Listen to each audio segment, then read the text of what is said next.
Stay ഉണ്ടെങ്കിലും recovery ചെയ്യുന്നതിന് യാതൊരു തടസ്സമില്ല നിയമവശം. അവർക്ക് സ്റ്റേ ചെയ്യാം. സ്റ്റേ റിക്കവറി നടത്താം. നമ്മൾ പറഞ്ഞ നിക്ഷേപ സമിതി നമ്മുടെ സമിതി പറഞ്ഞാണ് നമ്മൾ കൂടെ വരാം. ഓരോ ദിവസവും ഓരോ കേസ് നമുക്ക് അറ്റൻഡ് ചെയ്യാമെന്ന് പറഞ്ഞാൽ ഇവർ ആലോചിക്കാൻ ഒന്നും വരുന്നില്ല. ഇത് എടുത്തേക്കണ പൈസ അവർ ഈ കൈ കൊണ്ടാണ് എടുത്തേക്കുന്നത്. ഈ ചേച്ചിയുടെ തന്നെ 1 കോടി രൂപ കൂടുതലുണ്ട് അവിടെ കൊണ്ടിട്ടേക്കുന്നത്. 10 പൈസ കൊടുത്തിട്ടില്ല. വസ്തു മേടിച്ച് വീട് വയ്ക്കാൻ വേണ്ടി ചെയ്താൽ ഇപ്പോൾ ചേച്ചി പെരുവഴിയിലാണ് കിടക്കുന്നത്. യാതൊരു മനസാക്ഷി ഇവർക്കില്ല.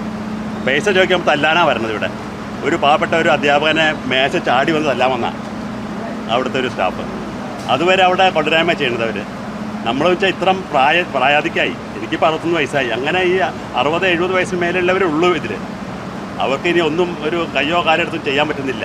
പക്ഷെ അവിടെ വേണ്ടിയിരുന്ന ചെറുപ്പക്കാരായിരുന്നു. അതില്ലാതായിപ്പോയി. യാതൊരു മനസാക്ഷിയില്ല. ഇപ്പോൾ പൈസ ഉണ്ട്. അവിടെ പൈസ ഉണ്ടെങ്കിൽ അവർ ഇല്ല എന്ന് പറയുള്ളൂ. നമ്മളൊരു വിവരാവകാശം വയ്ക്കുമ്പോൾ 25 ലക്ഷത്തി ഇത്രയും രൂപയുണ്ട്. നമ്മൾ ചെയ്യാറുണ്ട്. വെറും 10% മാറ്റി വെച്ച് ബാക്കിയുള്ളത് ഈക്വലായിട്ട് എല്ലാവർക്കും വീതം വയ്ക്കാൻ പറയും.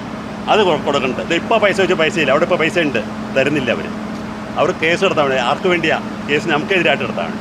നമ്മുടെ പൈസ ഓരോ ലോൺ എടുത്തിട്ട് ചെറിയ ലോൺ പേടിച്ചുകൊണ്ട് അടിക്കും. ആ ലോൺ അടയ്ക്കുമ്പോൾ അത് നമുക്കെതിരായിട്ട് കേസ് എടുത്താണ്. കേസ് എടുത്താൽ പൈസ വേണമെന്ന്. എന്ത് രസകരമായ കാര്യം ഇത്! നമ്മുടെ പൈസ എടുത്തിട്ട് നമുക്കെതിരായിട്ട് കേസ് എടുത്താൽ ഇതേപോലെ നമ്മുടെ കേസ് എടുത്താൽ വേണ്ടി നമ്മളെല്ലാവരും പിരിവെടുക്കാം.